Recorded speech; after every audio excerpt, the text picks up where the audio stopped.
Okay, so today I finally got to see an oncologist.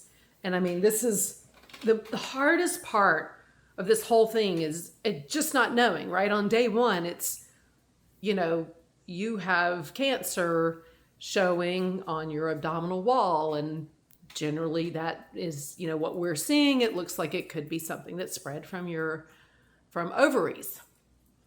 Okay.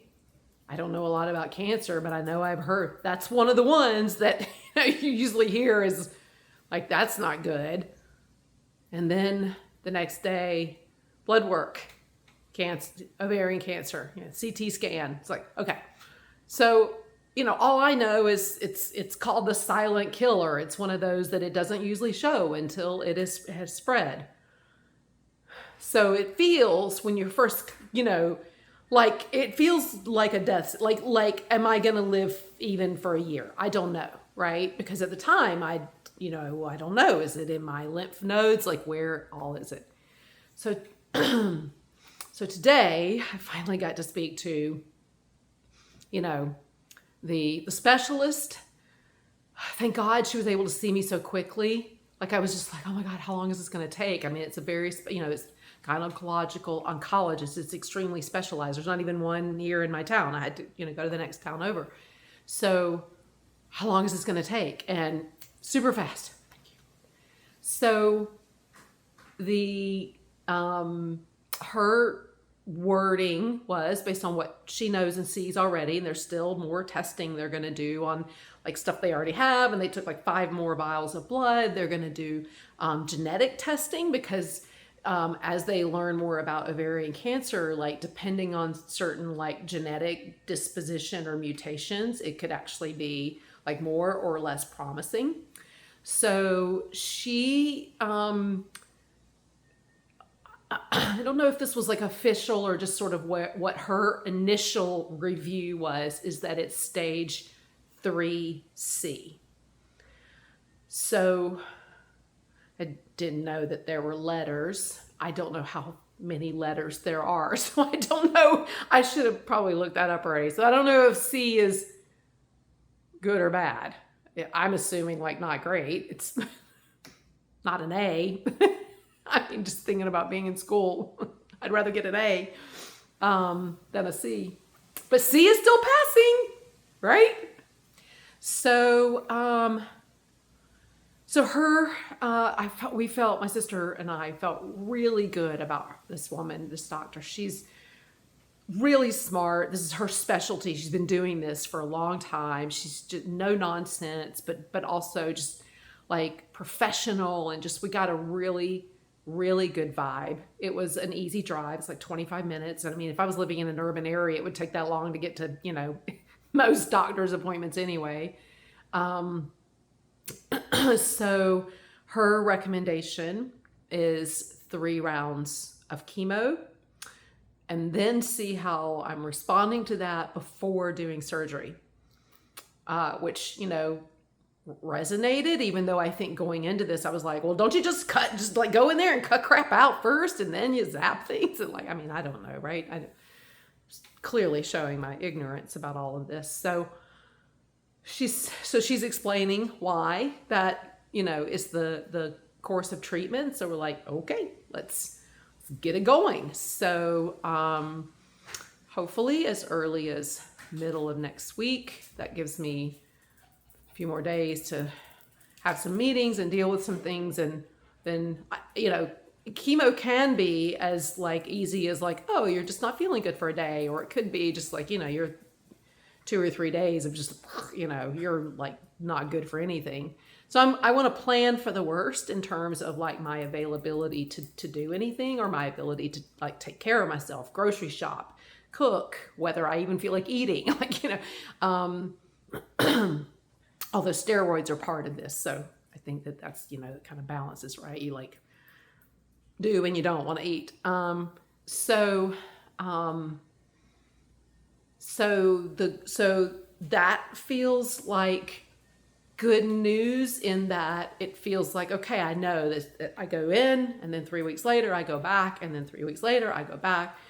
So I do 3 rounds, and then 3 weeks after the 3rd round, they check it out and see. What's a real blessing in this is that that third round, the 3 weeks after, if I start next week, that 3 weeks would fall right at the time that my family has a whole vacation planned in the mountains. And I really was hoping that way any of this played out, that I wasn't like having to get a surgery right before that or recovering from a surgery at that family vacation. So whatever's coming next, it can wait 4 or 5 days while I'm on vacation with my family. So that's good. Obviously, any other travel, all my work travel is canceled. I had a good hard cry about that. There's some really exciting things I was going to get to do, especially internationally in the coming months. And I'm just utterly heartbroken that I can't do those things. Like that's like the rip my heart out thing about all of this. I mean, yes, there's income related to that, but that's where I like shine and where I just get so much joy and add so much value. And so I'm really sad that, those things don't get to happen. But I'm also really blessed that there are some amazing, smart women who are going to support the work that I've started, and that I should still be able to do some work. I mean, I obviously can't be out like growing my business. I can't, there's a lot of things that normally I do for income, like speaking at events, like I won't be able to do.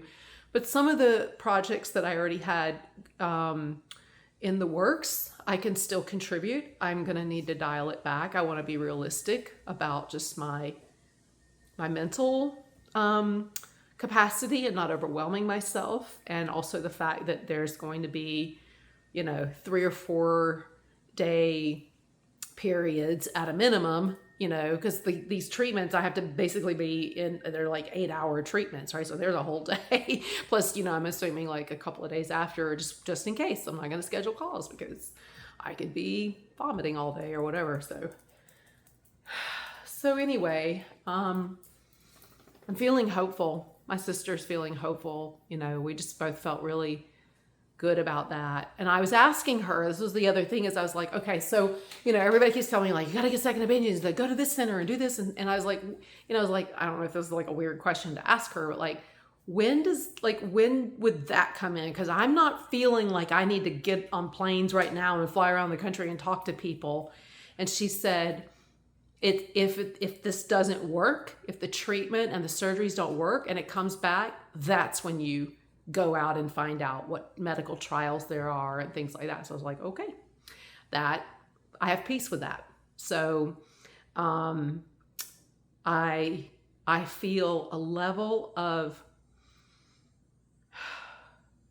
it's funny because I told my sister, I was like, I almost feel silly, like I overreacted. Like if you watch my first video, and I was just like, I've gotten a lot of positive feedback for how I handled that and the things I said. And I still stand by a lot of that around setting boundaries for myself and around how I want to care for myself and things and how I want to spend time.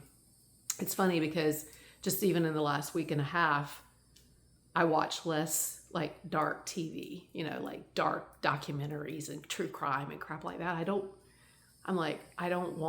It's just like I want less of, I want more like, things that bring hope and life and positive thoughts and stuff. So I am intent on letting this inspire me to make changes like that, like just positive changes in my life to make the most of this, right?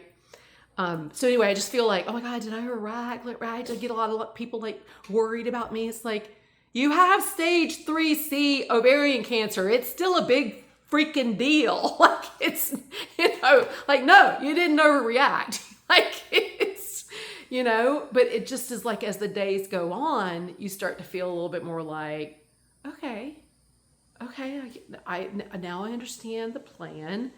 And I think just when you don't know what's next, that's incredibly nerve-wracking. So hopefully I start chemo next week. But in the meantime, I am going to try to go get some fluid drained. She did say that within a few days of starting chemo, it should start to dry up the fluid. But here's the deal. They weighed me at this office. So I went to the office. I went to a doctor's office on Thursday because I was all this swelling and fluid. And is there, is this water? What is it? And so I weighed, and I was like, even then I was like, oh my God, I'm like 3 pounds more than I was at my post. Like, what? And they took like 5 liters of fluid. How am I like, I'm not, and at that time, like I'm not eating that much. My appetite is back. My appetite's pretty normal. I'm eating fairly normal, smaller meals, but like I'm eating normal. And especially for someone who's not moving all day, I'm probably, breaking even calorie wise. So when I stood on the scale today, like 4 days after the last time I stood on a scale, I was 10 pounds heavier. And that is not from eating. That was not from clothes I was wearing. Okay, let's say generously I was wearing slightly heavier clothes, or it's the time of day and water or whatever. Let's say generously I was only 6 pounds heavier. That's 6 pounds of fluid that like it is so uncomfortable. I feel like I'm wearing a fat suit and it's just, it's ridiculous. So I'm feeling a little impatient about that. And I may go do drain. They're like, well, I mean, each time you do things like that, it's needles and all this stuff. I'm like, drain me now, please. Because I can't imagine it's like another 10 pounds of fluid in me over the next like 4 or 5 days. Like, where does it go? Like, it's just like, there's nowhere for it to go. I'm going to end up stretch marks back to my second or third video where I compared this to having a baby. Here we go. Like my sister even joked. She's like, you don't even gain that much weight that fast when you're pregnant. Yeah. So TMI, if it's TMI, sorry, but that's part of this journey. That's part of what the updates are if you're interested in knowing all the details. And honestly, I'm already having situations where it's helpful that, people are like asking me questions and I'm like, here's the video. Like I can't tell this story 80 times. I can't defend my choices over and over. I can't it's a lot. And I love that people care for me and I love that they're asking good questions. But for some of it, I'm just like, watch the videos because I can't rehash it. But sometimes it also is helpful to talk through it and have the conversation. So thank you for those of you who are tuning in. I do this for me more than anything. And I have to remind myself that I have to turn off the business brain that says like, okay, you're posting on social media and you need likes and followers. Like, no, you don't. I'm just doing this because the people who love and care for me the most, they tell me they're watching these videos and it means a lot to them to be able to stay connected and know what's going on with me. And that's the main reason for doing this. So grateful to everyone who's paying attention. And even for those who aren't paying attention, I don't expect you to spend this is going to be a long video. It's a lot of your time to spend invested in listening to all my details. So for those of you that are interested, I love you and I appreciate you.